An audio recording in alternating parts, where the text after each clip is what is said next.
Use it for your exams, use it for your test revision. और ये जितने video है इनको देखा करो, टीवी में देखा करो, छोटी स्क्रीन पे नहीं, छोटी स्क्रीन पे आंखों पे ज्यादा लोड पड़ता है। I am very sure everybody, almost everybody has got a TV in the house now where you can play YouTube. जिसके पास नहीं है तो फायर स्टिक खरीद सकते हो, fire stick is not very expensive these days. All your YouTube this thing can be played on your TV. Paper pen लेके बैठो, नोट्स बनाओ, अंडरस्टैंड करो अच्छे से। Right, anybody else missing?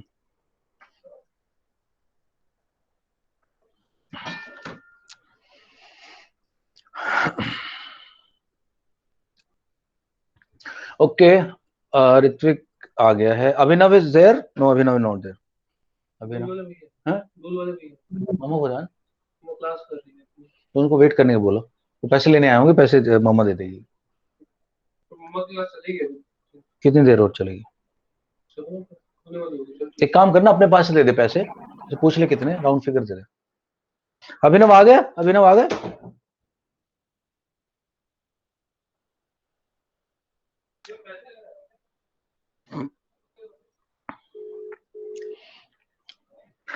Okay यार, ये थोड़ा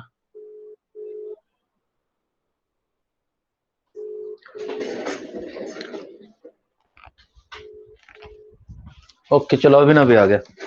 right right right right right.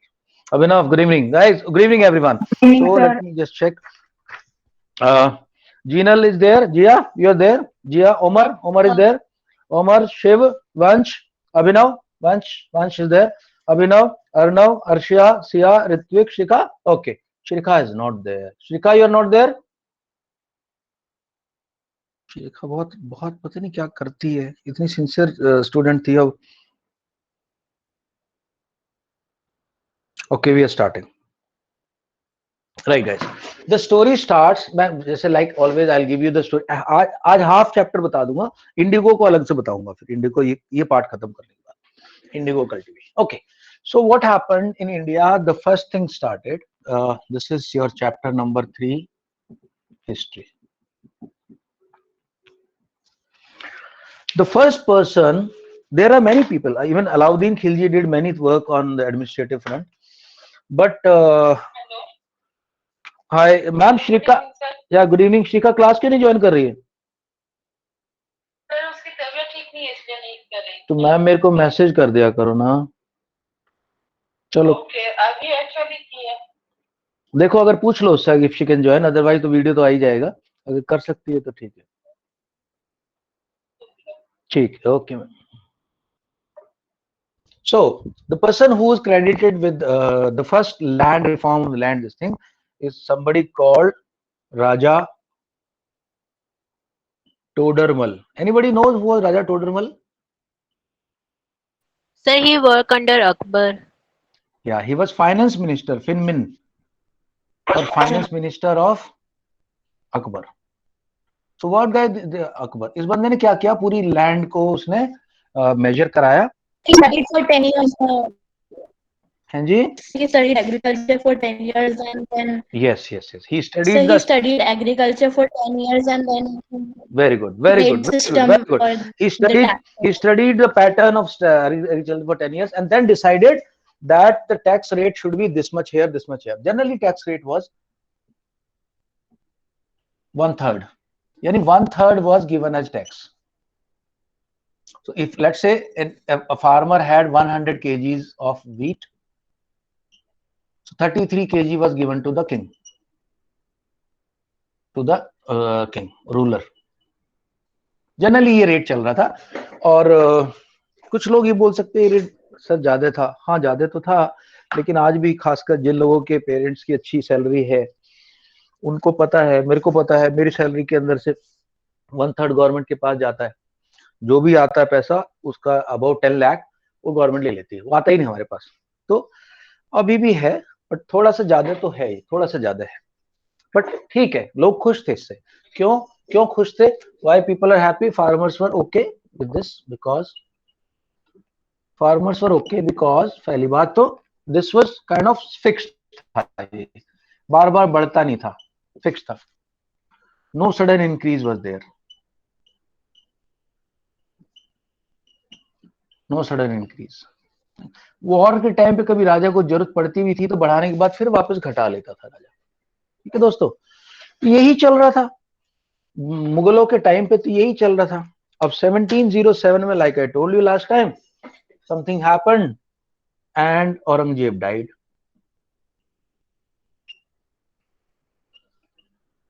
When Aurangzeb died, in all over the country, small nawab started coming up. Bengal के अंदर मैंने बताया था मुर्शिद कुली खान वगैरह आने शुरू हो गए, और ये सिराजुद्दौला बाद में 1956 में आ गया। अवध के अंदर आ गया। अवध का कौन था? अवध का जो फाउंडर तो कोई और था, और जो वहां पे जिसने लड़ाई ली रही थी वो शुजाउद्दौला था अंग्रेजों के साथ। और दिल्ली का राजा वीक हो गया था और उसका नाम था शाह आलम। शाह आलम। और इसके बाद जो नेक्स्ट इंसिडेंट इंपॉर्टेंट थी, 1964 में बैटल ऑफ बक्सर हुई। सर सॉरी, ये सिराजुद्दौला नहीं, 1764 ये मीर जाफर था। मीर जाफर था, हाँ 1764 मीर जाफर था। और सर वो मीर कासिम मीर था। जाफर, मीर कासिम था, बिल्कुल। कल भी तूने मेरे को करेक्ट किया था, बहुत अच्छी बात है। मीर कासिम का ही वो था, वो दामाद था, दामाद, son in law. Mir Jafar का दामाद था Mir Qasim. Battle of Buxar, battle of Buxar में ये लोग हार गए सारे के सारे।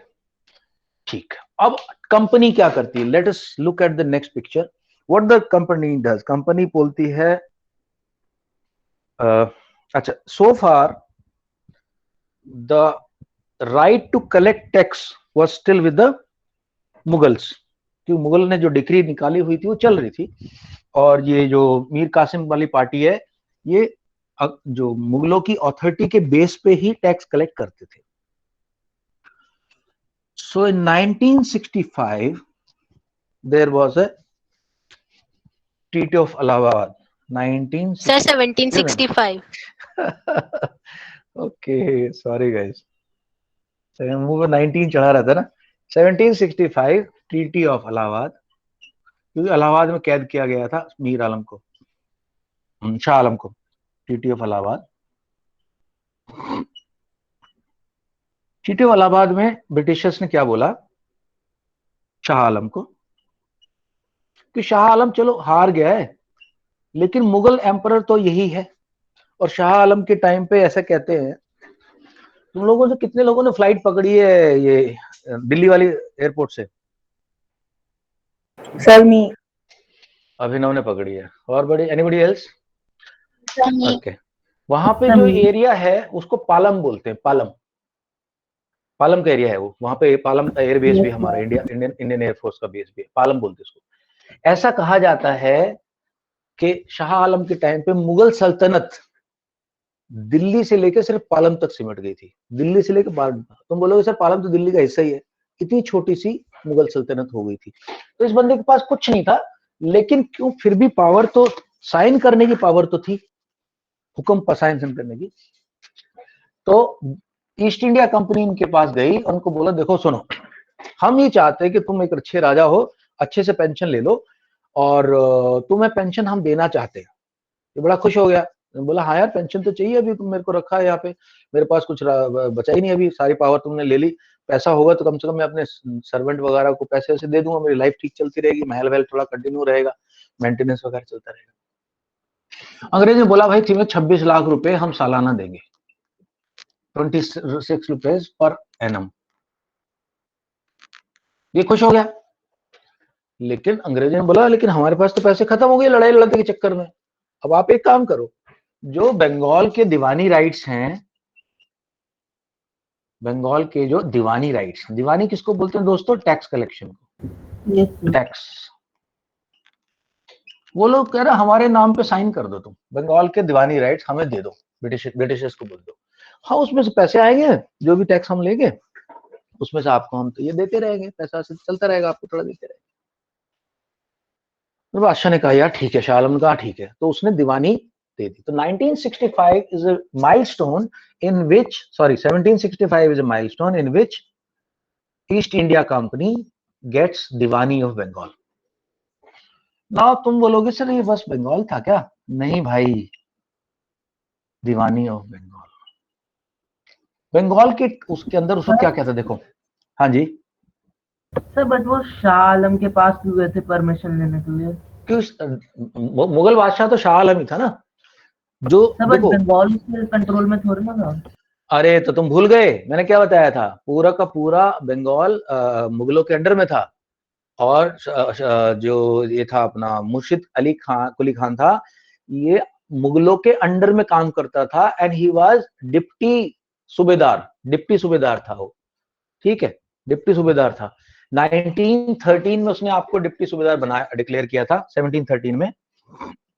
डेपुटी सूबेदार का मतलब होता है सूबे का पूरा एक तरह से टैक्स कलेक्ट करने वाला। और 1717 में इसने अपने आप को सूबेदार बना दिया था। तो ये माना जाता था कि सारे के सारे जो गवर्नर थे अभी भी बादशाह के नीचे थे।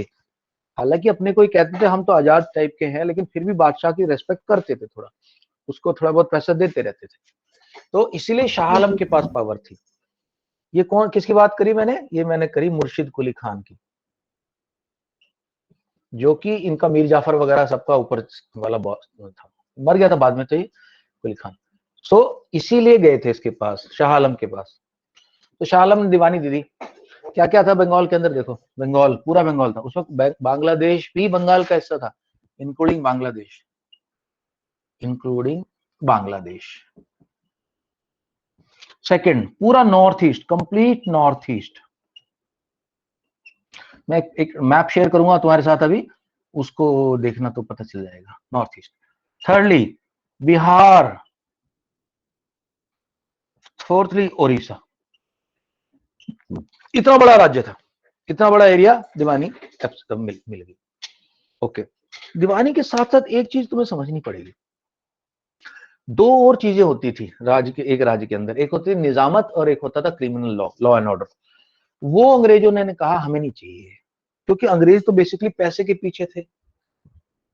तो जब जो नवाब था उसने बोला भाई देखो ये कैसे हो सकता है, टैक्स तुम कलेक्ट करोगे और यहाँ का जो एडमिनिस्ट्रेशन मैं संभालूंगा, निजामत मैं संभालूंगा, ये तो बहुत गलत बात है। टैक्स या तो तुम मुझे टैक्स कलेक्ट करने दो यहाँ का, तो मैं निजामत भी चलाऊंगा, तो लॉ एंड ऑर्डर भी देखूंगा, क्रिमिनल वो भी देखूंगा। तो अंग्रेजों ने कहा, अंग्रेज बड़े तेज थे, अंग्रेजों ने बोला कि देखो सुन ऐसा करो, दीवानी तो हमारे पास दे दो, निजामत यानी कि निजाम की निजामत यानी कि administration, administration TRATIO and thirdly law and order. Law and order तो सबको पता है ना, पुलिस वुलिस का काम जो होता है लॉ एंड ऑर्डर। तो ये तो ईस्ट इंडिया कंपनी ने अपने पास रख ली और इसको दे दिया निजाम को, ये अपना नवाब को, नवाब ऑफ बंगाल को। नवाब ऑफ बंगाल मना करने लगा, कह रहे मेरे को नहीं चाहिए, मैं कैसे चलाऊंगा।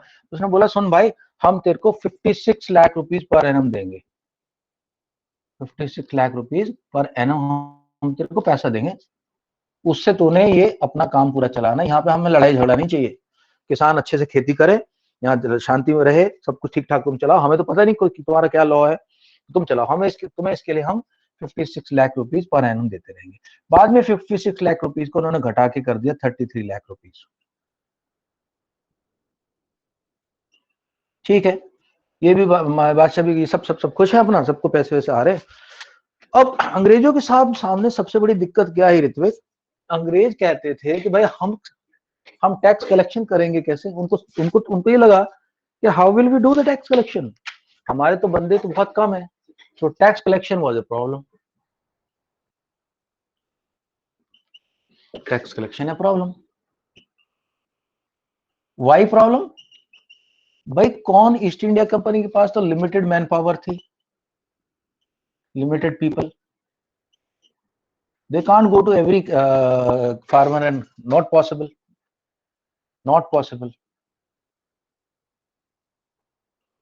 to go to every farmer.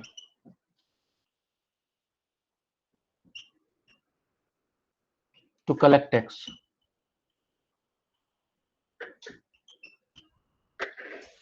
तो 65 से लेके 1765 से लेके 66 के अंदर दोस्तों बंगाल के अंदर फैमिन आ गई, ड्रॉट आ गया, ड्रॉट, DRAUGST।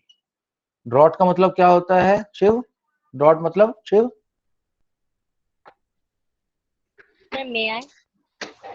अरे इसको भी बोलने दिया करो शिव चौधरी को। वैसे तो चौधरी साहब चौधरी बने बैठे, बस चौधरी तो वो कुछ बोले भी तो तभी तो चौधराहट रहेगी। भाई चौधरी साहब, शिव ड्रॉट का मतलब बताओ मेरे को। सर ड्रॉट क्या होता है drought?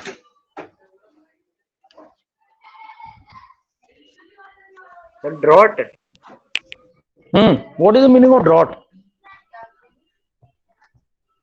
What is the meaning of drought? सूखा पड़ना, no rain, no rain. Sir Hindi में अकाल बोलते हैं। अकाल पड़ना। 66 no rain, 67 no rain, 68 no rain. By 70 it was called famine। famine होता है, famine को बोलते हैं अकाल एक्चुअली, इसको बोलते हैं सूखा। दिस इज कॉल्ड सूखा पड़ना, सूखा। इसको बोलते हैं अकाल। अकाल यानी कि खाना नहीं है, food is finished, no food. लेकिन अंग्रेजों ने कोई दया नहीं दिखाई, उन्होंने बोला हमें तो चाहिए ही चाहिए टैक्स, जो मर्जी करो टैक्स चाहिए। और अंग्रेजों ने जो सिस्टम अपनाया था, it was something like this. They used to auction. Auction सबको समझते हैं ना, नीलामी होती थी, ऑक्शन। वो हर एक एरिया के ऑक्शन करते थे टैक्स राइट, और जो इन राइट्स को बड़ी से बड़ी बोली लगा के खरीदता था, सबको पता है ना ऑक्शन क्या होता है, नीलामी। तुमने पिक्चर में देखा होगा। Yes sir. 2,01,000, 2,02,000, 2,03,000 और ये पेंटिंग सेठ जी की हो गई, ऐसा होता है ना नीलामी जिसको बोलते हैं। तो वो ऐसे ऑक्शन करते थे, और हाईएस्ट बिडर बोलते हैं उसको, हाईएस्ट बिडर को टैक्स साइट का ऑक्शन मिल जाता था। हाईएस्ट बिडर, ये ध्यान रखना ही, हम 70s में अभी हाईएस्ट बिडर। और जो हाईएस्ट बिडर होता था उसको इन लोगों ने नाम दिया जमींदार।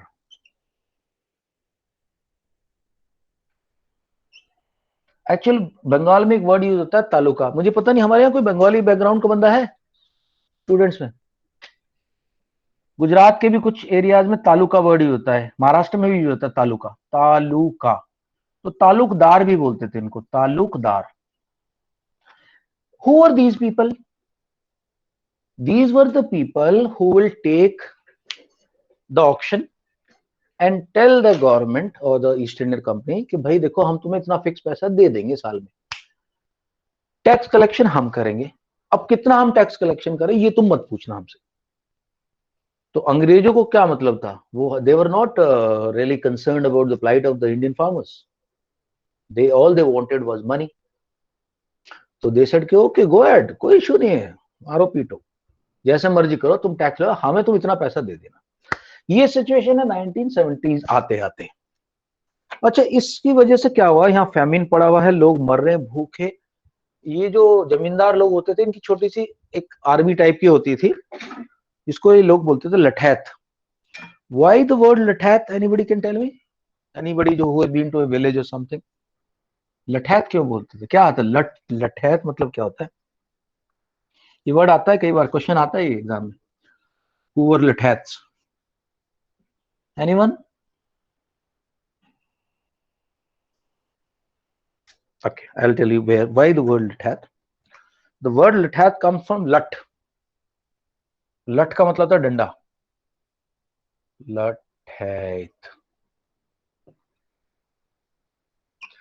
These were the muscle men और strong man भी बोलते हैं वर्ड, muscle man और strong man of landlords who will beat poor farmers to take tax from them, to take money from them, right? This was one problem. Second problem, landlords started involving middlemen.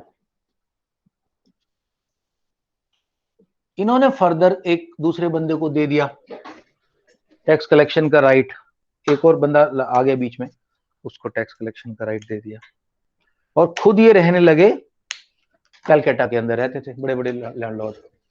तो उसकी वजह से एक word का नाम आया, इसको बोलते हैं एब्सेंटी लैंडलॉर्ड्स, एब्सेंटी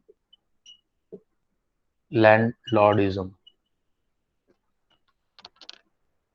यानी कि फार्म यहां पे है, फार्मर इधर है, फार्मर रो रहा है बेचारा, यहां कैलकाटा के अंदर लैंडलॉर्ड की कोठी है, लैंडलॉर्ड यहां रहता है, उसका पैलेस इधर है। यहां क्या हो रहा है, क्या प्रॉब्लम है, he has no clue, he is absent. So from that the word came landlord absenteeism. Okay, absenteeism, landlord absenteeism कुछ तो word है, I'll just check. IM यहाँ लगा हुआ कि IM लगा, but concept तुम्हारे समझ में आया? हाँ ऋतिक, लैंडलॉर्ड एब्सेंट लैंडलॉर्डिज्म का मतलब ये लैंडलॉर्ड एब्सेंटिज्म का। हाँ जी ऋतिक, ये बहुत इंपॉर्टेंट वर्ड है, आता है एग्जाम में, इसलिए जानबूझ के समझा रहा हूँ इसको।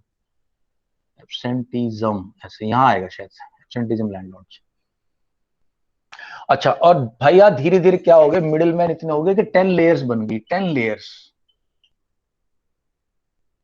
एक मिडिल मैन और आगे दे दिया उसने, और आगे दे दिया, भैया तू कलेक्ट करके मेरे को दे देना, बाकी तू जितना मर्जी ले ले। As a result of this, what started happening was that the overall result is the farmer is now in a poor conditions. Farmers were dying, and 1/3 population of Bengal died. Now that is a big thing. हर 3 में से एक बंदा मर गया। अब हमारे country में क्या हो रहा है, हमारे कंट्री में तो बहुत कम लोग मर रहे हैं रोजाना कोरोना से, मतलब अगर 50,000 भी मर जाएं, हम तो कितने, उसमें भी हल्ला मच रहा है। तो यहाँ तो देखो कितना बड़ी बात है, populace dies of hunger। तो जो भी था एक साले छीन ले रहे थे इनसे। तो slowly the stories of India's plight started reaching England and the Parliament, English Parliament, England Parliament। और वहां पे बातें चलने लगी कि ये तो बहुत हम गलत कर रहे हैं, हमारा कंट्री, वहां देखो हर सोसाइटी में अच्छे लोग भी होते हैं। इंग्लिश पार्लियामेंट के अंदर ये सवाल उठने लगे कि is it right what we are doing, and are we following the right method of tax collection. वहां बहस होती रही, डिस्कशंस होते रहे, टाइम लगा, धीरे धीरे करके एक वायसराय थे जो बन के आए, बंगाल के वायसराय, उनका नाम था लॉर्ड कॉर्नवालिस। नहीं, कॉर्नवालिस था कि वॉरेन हेस्टिंग्स था, एक मिनट मेरे को देखने दो, मैं थोड़ा सा चेक कर लेता हूं एक बार।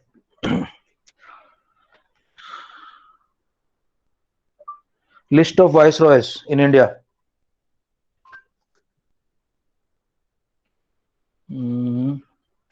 लॉर्ड कैनिंग 1850, हाँ ये हाँ। गाइस मेरे को एक मिनट दो, because I don't want to go wrong on this. Cornwallis came later, yeah, 73 के अंदर था अपना, या रेगुलेटिंग एक्ट आ गया था तब, और Fort William society, Robert Clive, king gadgets, Warren Hastings, नहीं हाँ Warren Hastings, and Warren Hastings के बाद कॉर्नवालिस उसके बाद आया था Cornwallis. Okay, so Warren Hastings came in 72। भाई यहां तक की स्टोरी क्लियर है अर्णव? Yes sir. हाँ, हिस्ट्री को हमें स्टोरी की तरह पढ़ना है बिल्कुल, तभी छोटे छोटे क्वेश्चन फिर दिमाग में बैठ जाएंगे. Once the entire layout, the structure is in place, small detail fall into place. और अगर रटने का काम करेंगे तो ना तो मजा आएगा ना याद रहेगा. तो जब अंग्रेजों को लगा कि यार ये तो बहुत गलत हो रहा है इंडिया के अंदर, सब लोग हमारी हंसी उड़ा रहे हैं, मजाक उड़ा रहे हैं कि ये तुम इतना बुरी तरह कर रहे हो, you are what animals that you are doing such things to Indians. और तो then what they did is in 1772 they sent a man named Warren Hastings. I remember Arnav had asked me why Warren Hastings was prosecuted, parliamentary inquiry. Remember? Yes, sir. है ना. इसके बाद उस बाद में इसके ऊपर करप्शन के चार्जेस लगे थे. लेकिन मैं उस तक भी बताया था, इस बंदे ने उतना बुरा नहीं किया था जितना रॉबर्ट क्लाइव ने किया था. रॉबर्ट क्लाइव तो बच गया था. वॉरेन हेस्टिंग्स आ गया गवर्नर जनरल बन के इंडिया का. Yes, sir. He was impeached because he was having because there was a fight between him and Philip Francis, I think. Yeah. Okay. So 1773 is an important year in the Indian history because government, short में लिख रहा हूं, government of India act आया था. और इसके अंदर बहुत सारी चीजें आई कि भाई कैसे कैसे इंडिया के अंदर गवर्नेंस होगी. और यहीं से एक सिस्टम आना शुरू हुआ जिसको बाद में परमानेंट सेटलमेंट सिस्टम नाम दिया गया था. अभी मैं उसके बाद में डिस्कस करूंगा तुम लोगों से. ओके. सो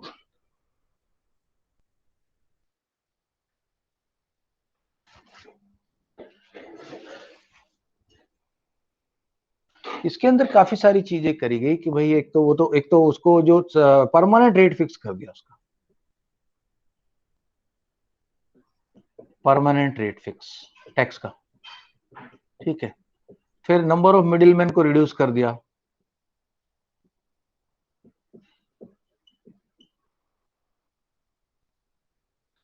दूसरा क्या होता था, जो कंपनी के खुद के ऑफिसर्स थे ना, वो करप्ट थे. वो लोग पैसा लेते थे लेकिन ईस्ट इंडिया कंपनी के पास डिपॉजिट नहीं करते थे, खुद खा जाते थे. So corruption of East India company officers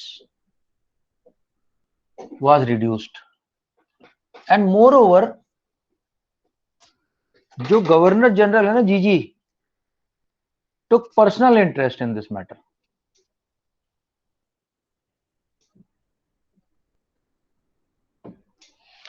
ये किस्सा चलता रहा 1773 से लेके अराउंड 1786 तक. 1786 तक this is what was going on. थोड़ा सा रफ एंड इधर उधर थोड़ा बहुत अप डाउन हो रहा था. ठीक है.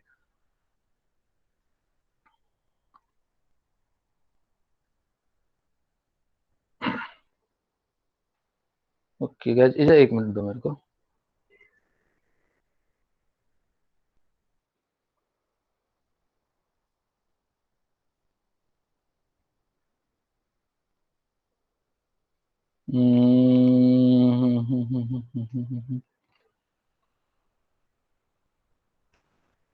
Just a minute.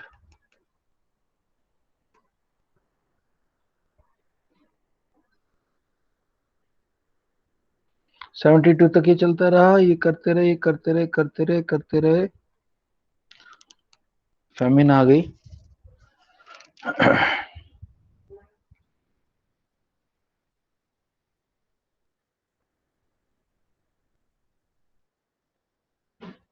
ठीक है. हाँ, इस सिस्टम को जो नाम दिया गया था वो भी इंपॉर्टेंट है, आएगा आगे. इस सिस्टम को बोलते थे इतारदारी सिस्टम. इतारेदारी system.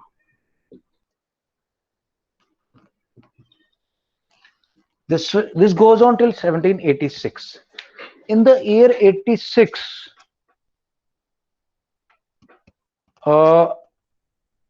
Cornwallis became the viceroy.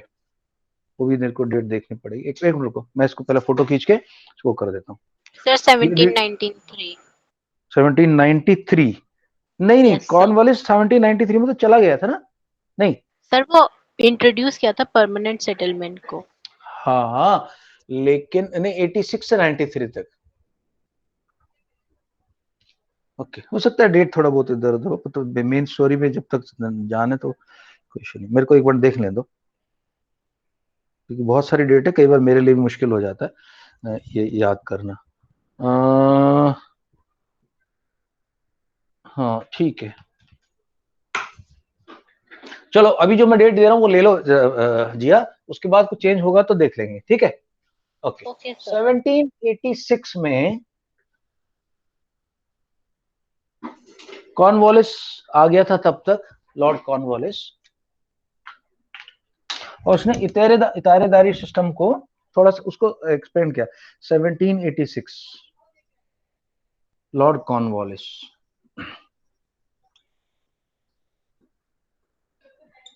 he is the new governor general. Okay, now what he does is he introduces a system called permanent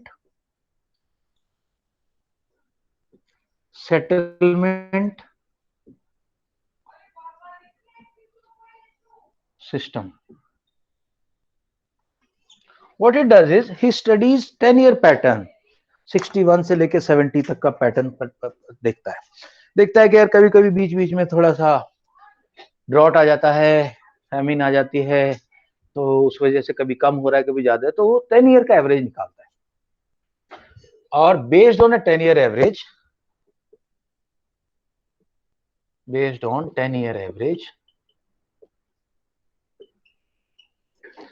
he fixes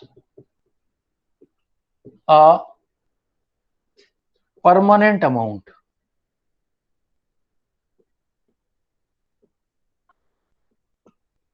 of tax. जमींदार को बोला जाता है कि भैया तुम परमानेंट इतना टैक्स दोगे हमें, हम तुमसे, और हम इसको बढ़ाएंगे नहीं, no increase for 20 to 30 years. कह रहा 20 से 30 साल तक हम कोई इंक्रीज नहीं करेंगे इसके अंदर, आप कंफर्टेबली करो, आप इस खेत के अंदर पैसा डालो, इसको ग्रो करो, इसको अच्छा बनाओ, पैसा हमारे पास तो फिक्स आना है, जो पैसा बढ़ेगा वो तुम्हारा है, तुम ले लेना, 30 साल से पहले हम वैसे भी रिवीजन नहीं कर रहे। तो कंपनी को बड़ी सारी उम्मीद थी इस चीज से कि यार ये काम तो अच्छा चलेगा, क्योंकि उनको लगता था कि इसके अंदर लैंडलॉर्ड पैसा लगाएंगे, अच्छा ग्रो ज्यादा होगा, तो वो भी खुश रहेंगे, किसान भी खुश रहेंगे, हम तो फिक्स अमाउंट लेते रहे, हमारा फिक्स अमाउंट आता रहेगा, ये था। दूसरा उनको लगा था कि जमींदार जो है कम कम मिडिल मैन होंगे, और इसके जो इन्होंने जो किया था, अमाउंट किया था, that was I think around 50%, and this was introduced in Bengal and Bihar.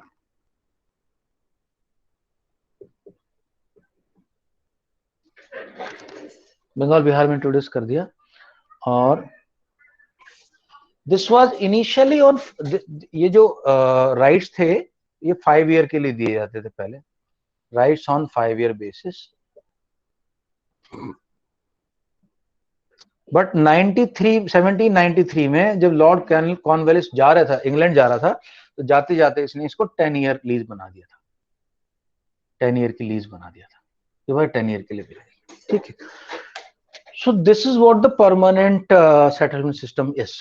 अब एक काम करते हैं, हम थोड़ा नोट्स पढ़ लेते हैं, यहां तक तुम लोगों को मेरे ख्याल से बैकग्राउंड तो क्लियर हो गया। अब अगर कोई बीच में कुछ पॉइंट आएगा तो I will explain that to you. यहां तक कि just tell me the broad network, the broad framework, is that broad framework clear or not? Yeah, Yes, sir. Sir, clear. Arshia, Arshia, clear so far, or should I explain something before you go to the notes? Yes, sir. Okay. Shiv भैया तुम बताओ, तुम्हारी समझ में आ रही picture, क्या क्या हो रहा है, कब कब क्या हो रहा है, 1770 में क्या हो रहा है, 1786 में क्या हो रहा है, 93 में क्या हो रहा है, आजा शिव चौधरी, या Arnav, clear so far? Yes, sir. Ritvik, you're getting a hang of it, Ritvik, tell me. Yes, sir. Okay. Yes, sir. Yeah, Vanch, getting it? Sia? वंश तेरी आवाज नहीं आ रही। Yes, sir. Okay Umar, right guys, I am not taking NCERT notes, I am not even taking Arihant notes, I am taking very detailed notes. This is a book called Expeditions, very very detailed, and you will like it, you will like it. Revision बाद में Arihant से हम कर लेंगे, वो अलग बात है, but now I want you to go into detail and understand picture को, बड़ी क्लियर पूरी पिक्चर को समझो। उसके बाद जब याद करने का मौका आएगा तब चाहे छोटा छोटा याद कर लेना, बट अब पिक्चर समझने के लिए जो नोट्स आज हम यूज करेंगे वो एक बहुत अच्छी बुक है, मेरे को बहुत अच्छी लगती है, डिटेल काफी होती है उसके अंदर, उसको यूज करेंगे। It's called expeditions, I will share these notes with you later. आज ही कर दूं, मुझे वो भेज देना, बिकॉज वीडियो तो कल सुबह तक आएगा, बोर्ड के नोट्स अभी आ जाएंगे, ये एडिशनल नोट्स भी मुझे बोलना, मैं तुम्हें शेयर कर दूंगा। उस दिन मैंने कर दिए थे शायद से, जब ऋत्विक ने बोला था मेरे को, तीनों सेट कर दिए थे आई थिंक। ऋत्विक याद है कुछ? हाँ ऋत्विक, उस दिन किए थे मैंने। हाँ कर दिए थे ना उस दिन एक्सपीडिशन वाले भी। नहीं चल ठीक है, देख लेना, अगर नहीं हुए तो मैं दोबारा कर दूंगा यार, कोई इशू नहीं। Right, rural life and society chapter 3, थोड़ा नाम अलग है but it is matter is exactly same. All right, I'm just reading it, I'm just sharing it. Abhinav, so far the picture is clear to you? Abhinav? Yes, sir. Okay, chalo Abhinav, I'll start with you only. Please start. This is chapter 3. Yeah, yahan se padho.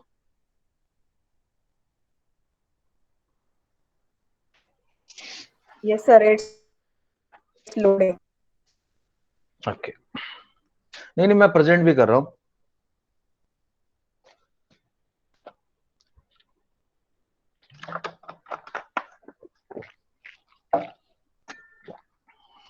Can you see this? Yes, sir. Okay, भाई मैं wait कर रहा हूँ आपका दोस्त। Sir load नहीं हो रहा है मेरे लिए। अच्छा, तो मतलब मेरी प्रेजेंटेशन नहीं दिख रही आपको? No sir. सर दिख रही है। नहीं, इसको नहीं दिख रही होगी ना, इसका नेटवर्क वीक होगा। All right, we will start from one side. Vansh, kindly start. Let's start with you, Vansh. Yes, sir. In the previous chapter, we learned how the East India Company took up the Diwani of Bengal in 1765. For 7 years, the company led their deputy Diwani in the Mughal court, Muhammad Reza Khan, collect revenue on their behalf in 1772. The then Governor of Bengal, Warren Hastings, abolished the post of Deputy Diwan. Post of the Deputy Diwan, and the company stood forth as Diwan. This meant that the company had to devise new ways of calculating the area under cultivation and of collecting revenue.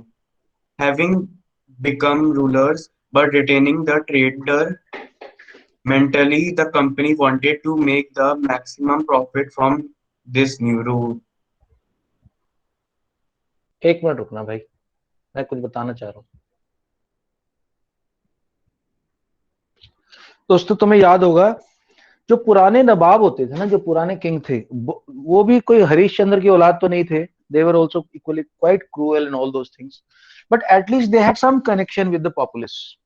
They knew कि ये मेरे प्रजा है, मेरी रियाया है, मैं इसका थोड़ा सा ध्यान रखूं। तो कई बार सूखा वूखा पड़ता था तो वो लोग माफ कर देते थे कि चलो इस साल तुम लोग का हम टैक्स माफ करते हैं। लेकिन ईस्ट इंडिया कंपनी की प्रॉब्लम ये थी, ईस्ट इंडिया कंपनी, एक मिनट, ईस्ट इंडिया कंपनी की प्रॉब्लम दोस्तों ये थी कि ईस्ट इंडिया कंपनी थी तो ट्रेडर। ब्रिटिश मर्केंटाइल एडवेंचर नाम की एक कंपनी बनी थी 60s में, और उस कंपनी ने ईस्ट इंडिया कंपनी नाम की कंपनी बनाई थी, और उसके अंदर अराउंड 30-40 पार्टनर्स थे। ज्यादातर पार्टनर तो उसके वहां के जो इंग्लैंड के पॉलिटिशियंस थे। उनका भी एक ही एम था, पैसा कमाना, अपने लिए दौलत कमाना। अभी इंडिया में आ गए, अब पहली बार ट्रेडर से they are becoming rulers. Mentality वो ट्रेडर वाली है। मेंटेलिटी ये है कि हमें इंग्लैंड से सोना चांदी ना लाना पड़े, यहाँ से इतना पैसा कमा ले टैक्स से हम लोग कि यहाँ के हमारे सारे स्टाफ को सैलरी मिल जाए, हमारी जो आर्मी छोटी मोटी हम बना रहे हैं उसका पैसा निकलता जाए, हम फोर्ट बनाए, ब्राइब करें लोगों को, वो पैसा यहीं से मिलता जाए। इसके लिए इनका दिमाग चलने लगा कि कैसे ज्यादा से ज्यादा पैसा कमाए। तो शुरू के पहले 7 साल जैसे हमने देखा, मोहम्मद रेजा खान करके एक भारत एक खोज सीरियल आता है, पता नहीं कितने लोगों ने देखा है, देखा किसी ने आज तक? मोहम्मद रेजा खान जो है इसका रोल प्ले किया है, एक एक्टर है इंडिया के अंदर, किसी ने नाम सुना है अमरीश पुरी का? उसने प्ले किया उस एक्ट के अंदर, मोहम्मद रेजा खान का जो एक्टर जो Mohammad Reza Khan was employ of EIC, East India company का एम्प्लॉय है बंदा, और इसको 7 इयर्स तक ही deputy Diwan on behalf of East India company. He is collecting all the. After 7 years, Lord Cornwallis puts him in under arrest. इसके ऊपर चार्ज लगाया जाता है कि इसने करप्शन किया है और इसको अरेस्ट कर लेते हैं. Arrested bye Cornwallis.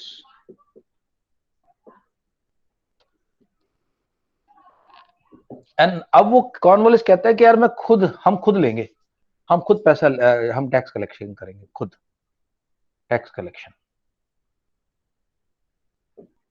और टैक्स कलेक्शन के लिए मैंने जैसे बताया जमींदारों को बोला गया कि भी जमींदार टैक्स कलेक्ट करेंगे. अब होगा क्या, जो टैक्स कलेक्शन होगा उसमें जमींदार का पार्ट था अराउंड 10%. बेसिकली 11 हिस्से किए जाते थे और उसके 10% ये रखता था, और ईस्ट इंडिया कंपनी को अराउंड 90%, 11% ये रखता था, 89% कंपनी के पास आता था ये. और उसके बाद वो एनुअल जो ऑक्शन वाली बात बताई मैंने, ऑक्शन, उसके बाद वाला ऑक्शन वाला कॉन्सेप्ट शुरू हुआ, ऑक्शन कॉन्सेप्ट. यहां पे अंग्रेजों का एक रूल था, इसका नाम था sunset rule, sunset law. Sunset law, इस लॉ का ये मतलब था कि जो डेट फिक्स डेट के सनसेट से पहले, before sunset, the landlord has to deposit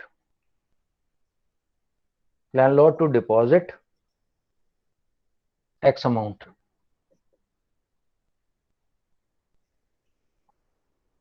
Or the land will be taken away. Land will be taken away from him. This law was known as sunset law. Okay. Right, I'm just sharing the, एक minute यार, ये कौन से notes आ गए? Wait guys, wait. Yeah. Okay.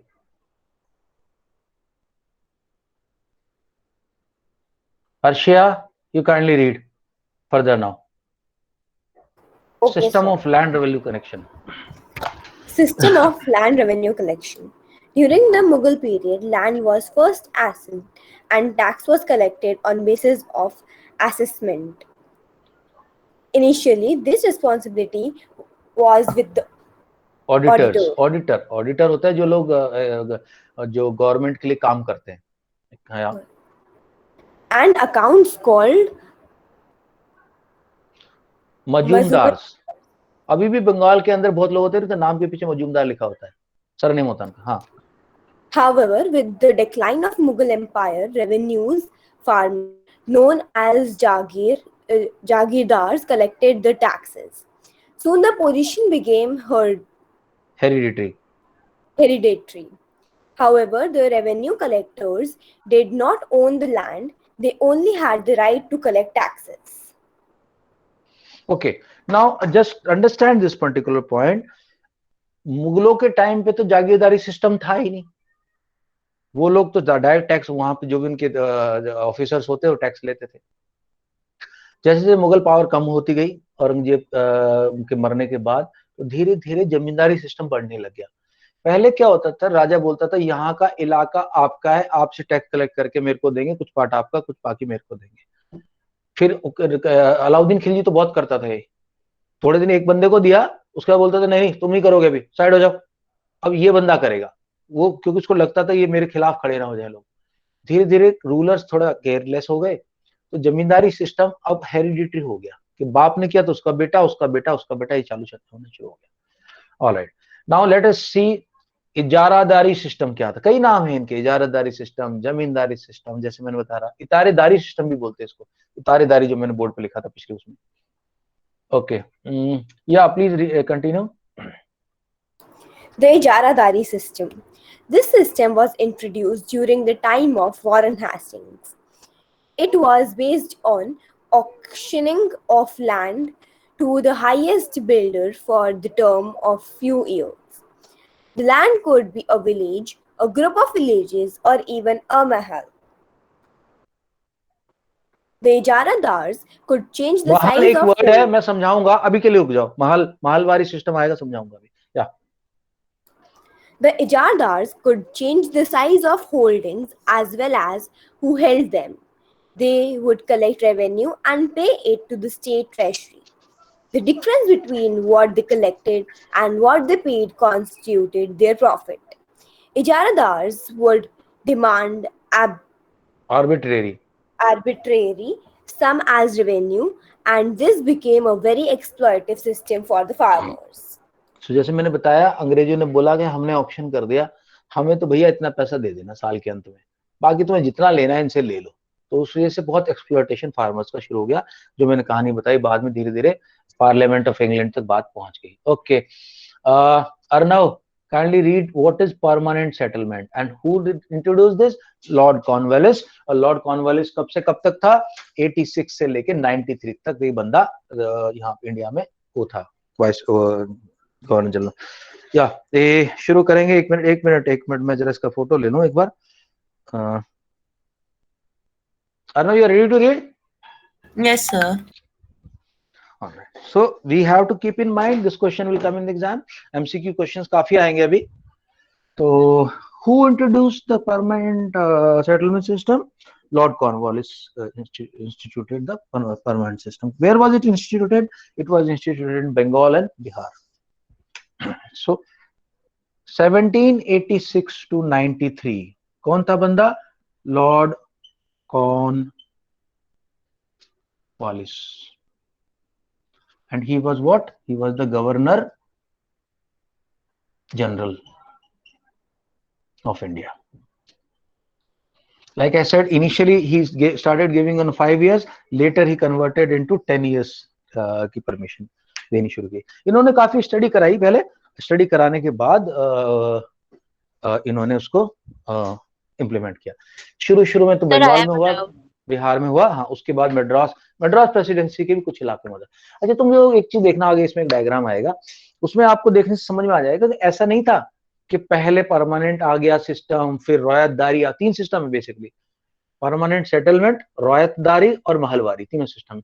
But एक time पे India के अलग अलग हिस्सों में ये सब इकट्ठा भी चल रहा था। रॉयतवारी सिस्टम जो है वो साउथ इंडिया में ज्यादा था, जो अलेक्जेंडर रीड ने शुरू किया था, और Mahalwari system north India side में ज्यादा था, पंजाब हरियाणा में, यूपी में ज्यादा था। तो एक भी टाइम पे ये नहीं था कि पहले ये सिस्टम आया फिर वो आया फिर वो आया, थोड़े थोड़े इंप्रूवमेंट तो हमेशा हो रहे थे। लेकिन एक ऐसे भी टाइम थे कि इसी टाइम पे बिहार बंगाल के अंदर परमानेंट सेटलमेंट है, रॉयतवारी साउथ इंडिया में है, नॉर्थ इंडिया के अंदर महलवारी सिस्टम, ये भी है, ध्यान रखना इस बात को। या doubt please.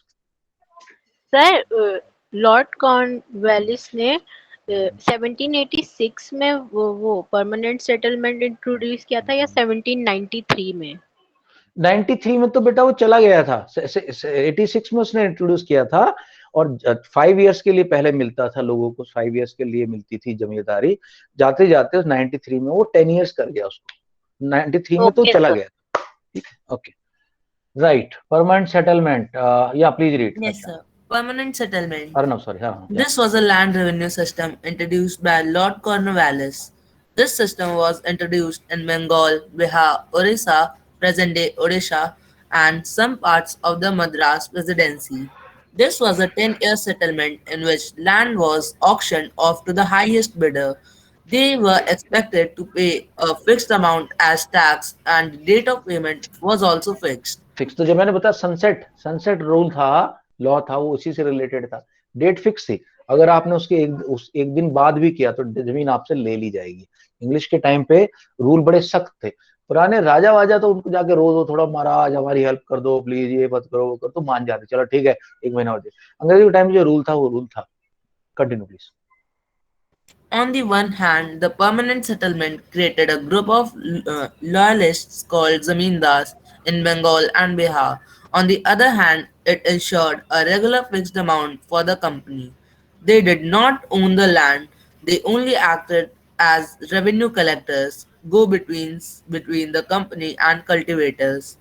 The okay, British ये क्वेश्चन बनता है इस चैप्टर से, इस पर्टिकुलर पार्ट से, कि why did Britishers favour permanent settlement system in the first place.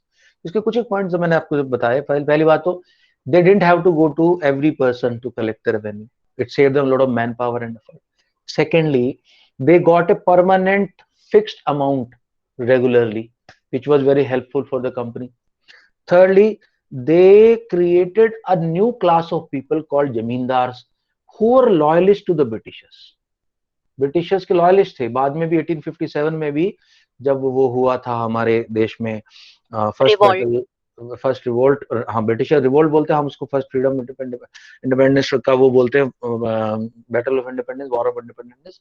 तो वो उस टाइम पे जमींदार सारे अंग्रेजों के साथ थे, क्योंकि अंग्रेजों ने ये सोच के उनको तैयार किया था इस क्लास को कि ये तो हमारे साथ रहेंगे। और दूसरा, ब्रिटिशर्स सीधा हिंदुस्तान के फार्मर के सामने आके बुरे नहीं बनते थे, डंडे बरसाने का काम वो नहीं कर रहे थे, डंडे बरसाने का काम लठैत कर रहे थे जमींदार के। तो देवर सेफ के भाई हम तो सेफ है, हम तो इंडिया के फार्मर की नजरों में कोई इतने बुरे भी नहीं है, ठीक ही है। ये सब पार्ट थे। और जमींदार को क्या फायदा था, जमीन उसकी नहीं थी ना उसके बाद अधिकार था, वो तो सिर्फ कुछ कमीशन के बेसिस पे कुछ एक्स्ट्रा पैसे लेने के लिए टैक्स कलेक्ट कर रहा था फार्मर्स को मार पीट के, और ब्रिटिश कंपनी को दे रहा था। अच्छा, ये मैंने तुम्हें बताया था, इसके वो पॉइंट फॉर्म में भी पॉइंट आएंगे आगे कि ब्रिटिशर्स ये भी लगा कि ये जमींदार ना थोड़ा पैसा लगाएंगे, थोड़ा सा उसको ग्रो करने में हेल्प करेंगे, प्रोड्यूस बढ़ेगा, किसान भी थोड़ा ठीक ठाक हो जाएगा, हमें पैसे मिलते रहेंगे, थोड़ा अच्छा रहेगा। लेकिन हुआ नहीं, जमींदारों ने साला अपना पैसा लगाने की बजाय दूसरों को सबलेट कर दिया, दूसरों को आगे दे दिया, एब्सेंट लैंडलॉर्ड्स बन गए। या continue please Arnav. The British had thought that the zamindars would invest in a new technologies to increase produce or fertility of land. Greater produce would translate into greater profits for zamindars. As the revenue they had to pay the company was fixed under the new policy. However, zamindars made no efforts to improve it. They had the right to remove tenants from the land or seize the land belonging to a cultivator on non-payment of dues. All these factors left the cultivators in pitiable conditions. Okay दोस्तों, आगे कल continue करेंगे, class का भी time खत्म हो रहा है। एक वर्ड आता है टेनेंट, आज भी वर्ड यूज होता है, जो किराएदार होता है उसको टेनेंट वर्ड यूज किया जाता है। तुम लोग बहुत जगह देखा होगा, जो किराएदार को टेनेंट बोलते हैं। टेनेंट वर्ड आता है टेन्योर से आता है। टेन्योर का मतलब इतने टाइम के लिए। तो जो फार्मर थे, जमीन के मालिक थे पहले, अब दे वर रिड्यूस टू टेनेंट्स। उनकी जमीन लैंडलॉर्ड ले लेंगे, छीन लेंगे उनसे और किसी और को दे देंगे कि भाई अब 1 साल के लिए तू खेती कर इस पे, हम तेरे को ये जमीन दे रहे, तू हमें इतना पैसा देना। तो एक नया सिस्टम बनना शुरू हो गया सोसाइटी में कि लोगों की जमीन पहले कोई लेता नहीं था, कोई राजा भी नहीं लेता था, छीनता था। अब ये जमीन लोगों से छीनने लगे और लैंडलॉर्ड बनने लगे, ये सब सिस्टम शुरू हो गया। Tomorrow we'll continue this. Right guys, any doubts you have, please hold it for tomorrow. Now the class का time हो रहा है, I will continue tomorrow. I'll also explain to you what was the रोयतवारी system, what was Mahalwari system. अब उसके बाद Indigo plantation का है, बहुत इंटरेस्टिंग चैप्टर है, मेजर एक्सप्लेनेशन में कर चुका हूँ, अब थोड़ी सी एक्सप्लेनेशन बची है। चलो guys, see you tomorrow. Bye bye. Take care and go through the video. I will send it by tomorrow morning. Bye bye guys. Bye sir. Bye. Good night everyone. See you. Bye bye. Arnav. See ya. Abhinav. Bye bye. Arshia. Bye.